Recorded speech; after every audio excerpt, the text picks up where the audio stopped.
જે પૂછવું આને પૂછો, મને હું કામ પૂછું? એટલે મેં કીધું ત્યાંથી તો મને કહેલા બેન મને નથી ખબર હું કેવી રીતે આવી. મેં કીધું આ આટલા બધા પગથિયા, આટલો બધો ચઢાણ. એ કે એમાં એક વચ્ચે આનંદ થઈ ગયો હતો. મેં શું એ કે એક વાનરે બંદરે માં છેડો પકડી લીધો. એટલે હું બી ગઈ. તો ઓલા વ્રજવાસી હતા કે એણે કીધું રાધે રાધે બોલ. રાધે રાધે બોલતી હતી, એણે મારો છેડો છોડ્યો. ક્યાં ખબર છે? અહીંયા આવીને. તો એને છેડો છોડાવવામાં હું અહીંયા આવી ગઈ. વલ્લભની લીલા અદ્ભુત જુઓ. જીવ છે વાંદરાએ મારો છેડો પકડ્યો છે અને છોડાવવા માટે શું બોલવાનું છે? રાધે રાધે રાધે રાધે રાધે રાધે રાધે રાધે રાધે રાધે રાધે રાધે રાધે રાધે રાધે રાધે. અહીંયા સુધી આવી. જેવી અહીં આવી ત્યાં છેડો છોડી દીધો અને બેઠકમાં આવી ગઈ. બધા કે ચંપલ અંદર મૂકજો, વાંદર લઈ જશે વાંદરા. મારા ચંપલ બહાર પડ્યા હતી, વાંદરું બહાર બેઠું હતું, ચંપલ હડ્યું ને. તો વ્રજમાં તો આ તો મેં તમને અમસ્તા નાના અનુભવ કીધો. બાકી આજની તારીખમાં પણ આવું બને જ, એમાં કોઈ શંકાને સ્થાન નથી. કોઈ અનુભવ કહે અને કોઈ મનમાં રાખે તો વ્રજના બેઠક ને વ્રજમાં જે છેલ્લે ગૌશાળામાં આનંદ કર્યો. એક ભગવદીએ સરસ કીધું. એ કે મર્યાદા માર્ગમાં ઓલું ગરુ પુરાણ આવે ને, એલા બેન ગરુ પુરાણ, એટલે હું સમજી નહીં કાંઈ. એટલે મેં ગુરુ પુરાણ. મને કે હા એ હવે તમારું પેશનવાળું બોલો છો. મેં કીધું આ તો મને દબડાવી નાખી. પ્રેમ, મારા ઉપર પ્રેમ. આ પછી ઓલા બેનની હજી વાત રહી ગઈ. પછી ત્યાં ગયા ગેરેવનના બેઠક જેમાં પાઠ કર્યા. મુખ્યજીએ પોતાના અનુભવ કીધા. કેલાબેન તમને એક સાચી વાત કહું. મેં કીધું કોને ભાઈ? એ કે અહીંયા એક ભગવદી આવ્યા હતા. તો કે ચલો તમને અમે બરડિયા લઈ જઈએ. તમે વ્રજમાં બધાને બોલાવો છો તો અમે તમને બરડિયા લઈ જઈએ. કે વર્ષો પહેલાંની વાત, હીરામાં હતા કે પુરીમાં હતા, નામ ભૂલી ગઈ. બેમાંથી એક માં હતા. તો આપણી માં હતા. એટલે કે મેં ઘરવાળાને કીધું કે અઠવાડિયું જઈ આવું. વ્રજમાં બધા આવે છે તો ગુજરાતમાં હું ગુસાઈજીને ત્યાં, હું તો એના ભેગો ગયો. હવે વર્ષો પહેલાં તો ત્યાં બધું જંગલ જેવું જ હતું. માં એ નાના ઓલા ચોતરા જેવું બધું કરેલું. એટલે ગયા એટલે મારી ઓળખાણ કરાવી કે આ ગેરેવનના મુખિયાજી છે. ના, ત્યારે એ કે હું મુખિયાજી નહોતો, આ મને પછી મળ્યું. ગુસાઈજીની કૃપાથી વલ્લભ પાસે આવ્યો. એ કે પછી એમણે કીધું કે ભાઈ આવ્યા છો, તમે વ્રજવાસી છો તો તમારા મુખથી ભાગવતનો પાઠ કરો ને. એ કે મનમાં કીધું મને ક્યાં આખા આવડે છે, નાનો હજી એટલું બધું મોઢે ન હોય.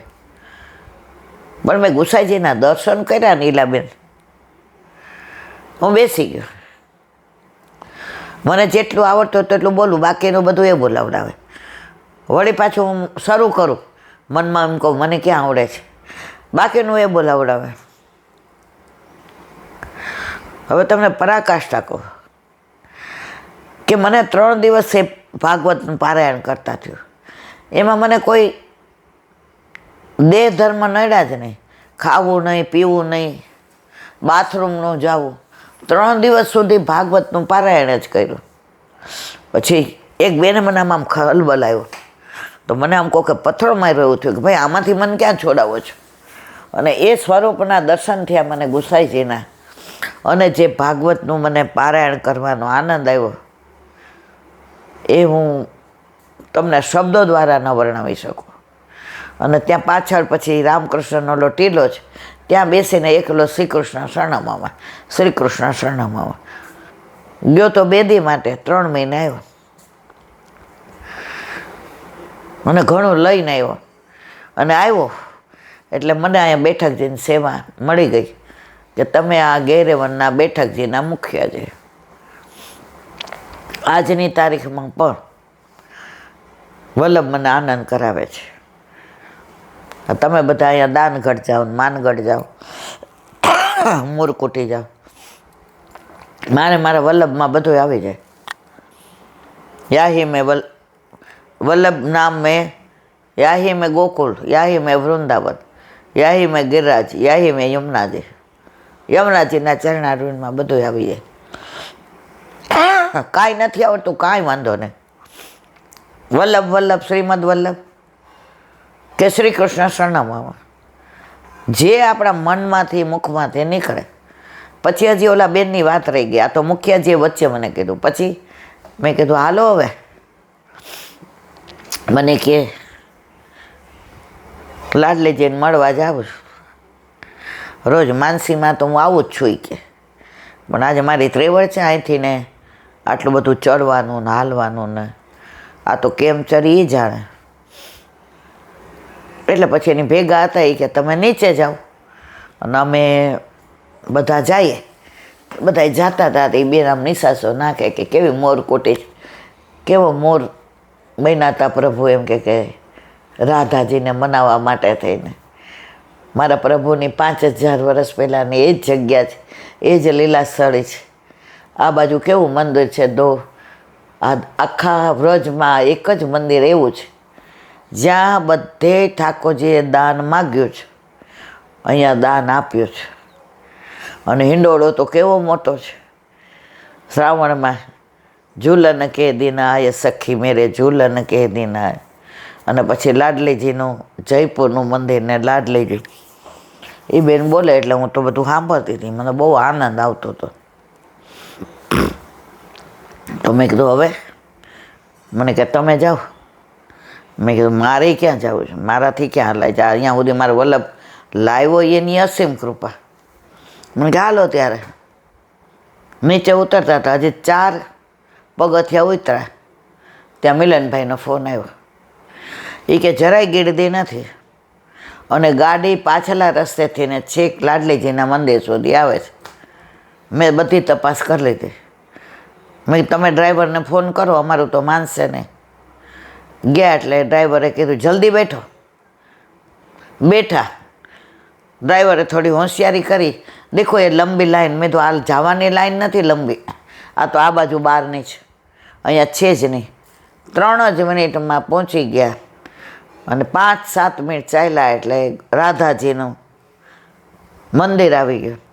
અને જે રાધાજીના દર્શન કર્યા, રાધાજી એટલે તો કૃપા શક્તિ, રાધાજી એટલે તો દયાની શક્તિ, રાધાજી એટલે તો કરુણાની શક્તિ. એ રાધાજીએ દર્શન આપ્યા અને ત્યાં મુખિયાજીએ ઉપર બોલાવ્યા અને ચૂંદડી બધાને. મને ખબર નથી, મને હજી નથી ખબર કે આ બધું ત્યાં 5-6 મા સતીજી હતા. તમે બધાએ દર્શન કર્યા હતા ને, એ મા સતીજી અમે જોયા. મેં કીધું આ લોકો અહીંયા, રાધા તમારી અકેલી થોડી હે, અમારી બી હે. હું સમજી ગઈ જેનું કોઈ નથી એના રાધાજી છે. નહીં તો એ લોકો તો મૂર્તિ પૂજા માનતા નથી. અને છતાંય 6 મા સતીજી હતા, એ દર્શન કરવા આવ્યા અને એને અંદરથી દર્શન કરાવ્યા. મારે કહેવાનો આશય એ છે, વ્રજમાં આવું બને છે, બને છે, બને છે. અને આનંદ નહીં, પરમાનંદ. તમારા વાલા વ્રજની તો ઘણી બધી વાતો છે, ઘણી બધી કરી.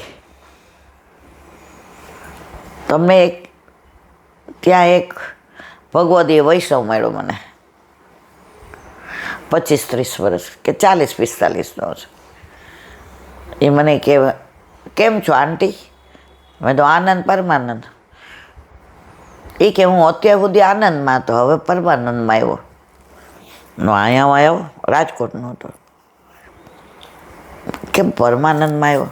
એ કે અત્યાર સુધી બધામાં માનતો હતો. નિવેદ કરે તો હા, છેડાછેડી જોડવા જવાનું હા, ઓલો યજ્ઞ કરવાનું હા, હોમ કરવાનું હા.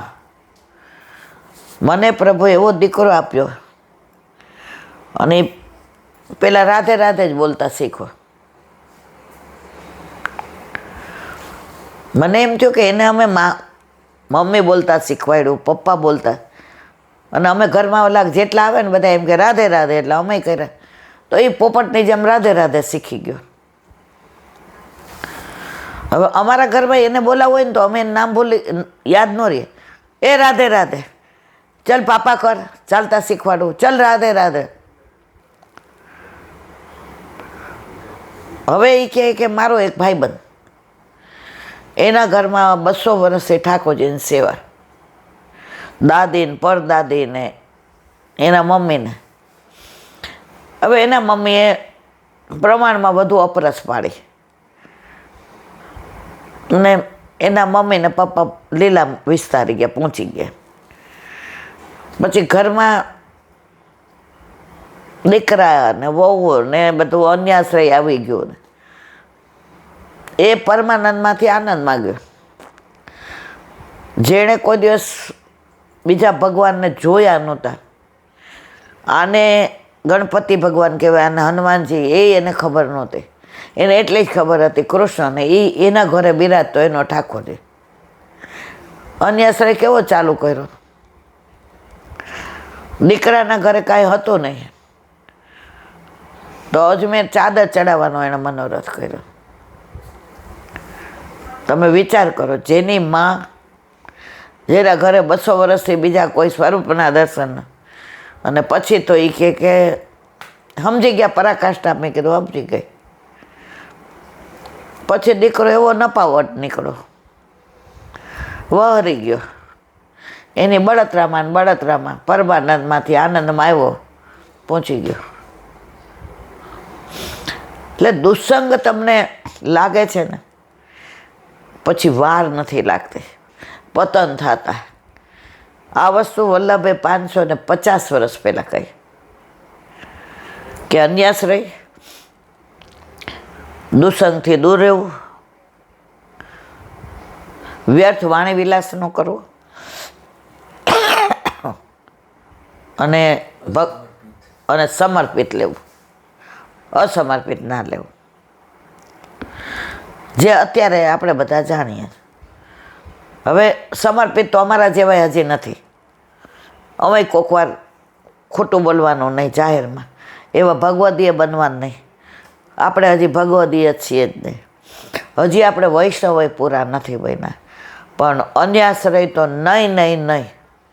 અને દુસંગનું ધ્યાન રાખવાનું, અને વ્યર્થ વાણી વિલાસ ન કરવો. કોઈ કરવા આવે ને તો આપણે બહાનું કાઢવું. તો મારા વાલા, વલ્લભ કૃપા કરે ને તો જ આ બધું થાય. પણ તમારો એ દ્રઢ વિશ્વાસ હોવો જોઈએ. તમે હલી જાઓ ને. એક બેન મને કે અહીંયા તો એલા બેન બધા મંદિરમાં જાય છે. મેં તો વ્રજમાં જેટલા દેવ દેવતા આવ્યા છે ને બેના, એ બધા ઠાકોરજીના શરણે આવ્યા છે. આ ઠાકોરજીનું ઘર છે. હવે આપણા ઘરે કોઈ જૈન વાણી આવે, બરાબર, તો એ આપણા ઘરે આવ્યા તો બીજા બધા બહારથી આવી જય શ્રી કૃષ્ણ કહેવાના છે ને. કારણ કે આ ઘર કોનું છે? આપણું જ, ઠાકોરજીનું. તો મેં કીધું જેમ બહારથી બધા આવે ને આપણા ઘરમાં કોઈ પણ જ્ઞાતિના આવ્યા હોય, કોઈ પણ ધર્મવાળા, સ્વામિનારાયણ હોય કે સ્વાધ્યાયી હોય કે જૈન, કોઈ પણ, આપણે બધાને જય શ્રી કૃષ્ણ કરવાના જ છીએ, આદર આપવાના જ છીએ. તો વ્રજમાં ઠાકોરજીનું ઘર છે, ત્યાં બધા આવ્યા છે, તો આપણે જય શ્રી કૃષ્ણ કરવાના કે નહીં મારવા? એ કે હા. હવે મને મનમાં એમ થતું તો આપણે અન્યાશ્રય. મેં કીધું ના મારા વાલા, વ્રજમાં બધે જવાય. અમેરિકાથી ને ના લંડનથી